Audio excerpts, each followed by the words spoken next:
नमस्कार दोस्तों, हिंदी रोचक कहानी में आप सभी का स्वागत। एक बार फिर हाजिर हूँ मैं एक नई कहानी के साथ जिसका शीर्षक है स्वादिष्ट कलेजा।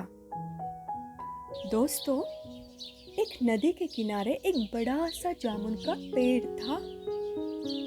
उस पेड़ पर बहुत ही मीठे और स्वादिष्ट जामुन लगते थे। जामुन के पेड़ पर एक चालाक बंदर रहता था और नदी में भी एक मगरमच्छ रहता था। जैसे जैसे समय बीतता गया, मगरमच्छ और बंदर में दोस्ती हो गई। मगरमच्छ नदी के किनारे से और बंदर पेड़ पर बैठकर काफी बातें किया करते। इतना ही नहीं, बंदर पेड़ से रसीले और मीठे जामुन नीचे गिराता था और मगरमच्छ उन जामुनों को बड़े ही चाव से खाया करता था। धीरे धीरे दोनों की दोस्ती काफी गहरी हो गई। एक बार मगरमच्छ कुछ जामुन अपनी बीवी के खाने के लिए ले गया। जब उन मीठे और रसीले जामुनों को मगरमच्छ की पत्नी ने खाया तो उसने सोचा कि जब ये जामुन इतने मीठे हैं तो इन मीठे जामुनों को रोज खाने वाले बंदर का कलेजा कितना मीठा होगा। उस दिन मगरमच्छ की पत्नी को लालच आ गया। उसको बंदर का कलेजा खाने की इतनी इच्छा हुई कि उसने ये भी नहीं सोचा कि बंदर उसके पति का मित्र है। उसने अपने पति से कहा कि तुम अपने दोस्त बंदर को घर लेकर आओ, मैं उसका स्वादिष्ट कलेजा खाना चाहती हूँ। मूर्ख मगरमच्छ अपनी पत्नी की इच्छा को पूरी करने के लिए चल पड़ा। अगले दिन जब रोज की तरह उस नदी किनारे मगरमच्छ और बंदर मिले तो मगरमच्छ बोला, आज मेरी पत्नी ने तुम्हें खाने पर बुलाया है, चलो तुम मेरे साथ चलो।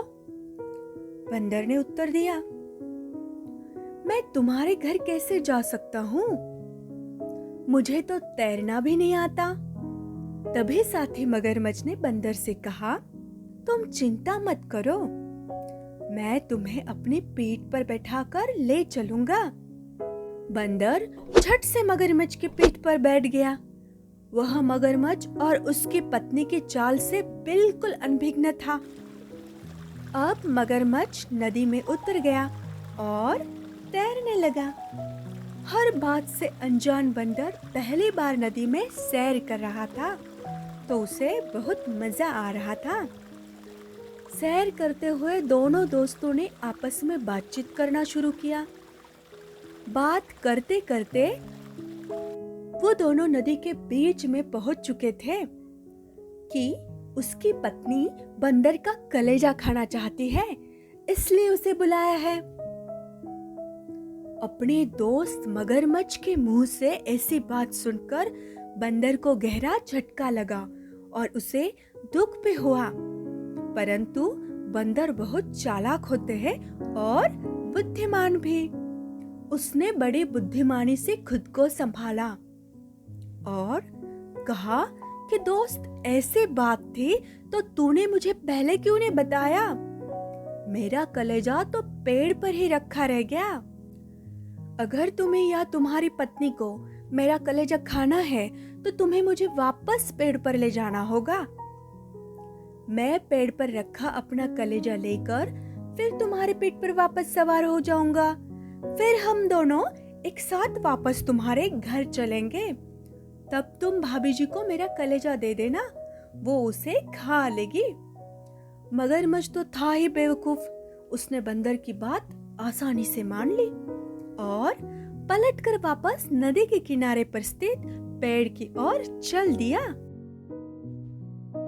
जैसे ही मगरमच्छ नदी के किनारे पर आ गया, बंदर उछलकर पेड़ पर चढ़ गया और बोला, मूर्ख मगरमच्छ, कलेजा तो शरीर के अंदर होता है, उसे कोई भी बाहर नहीं रख सकता।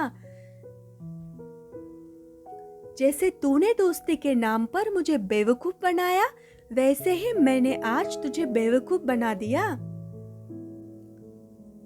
जा, लौट जा अपने घर। बेचारा मगरमच्छ खाली हाथ अपने घर लौट गया। उस दिन के बाद बंदर और मगरमच्छ की दोस्ती खत्म हो गई और मगरमच्छ को मीठे जामुन भी कोई खिलाने वाला नहीं था। शिक्षा। दोस्तों, इस कहानी से हमें यह सीख मिलती है कि हमें कभी भी अपने सच्चे दोस्तों के साथ विश्वासघात नहीं करना चाहिए। यदि आपको मेरी यह कहानी पसंद आई हो तो कहानी को लाइक करें, शेयर करें और चैनल को सब्सक्राइब करना ना भूलें। धन्यवाद।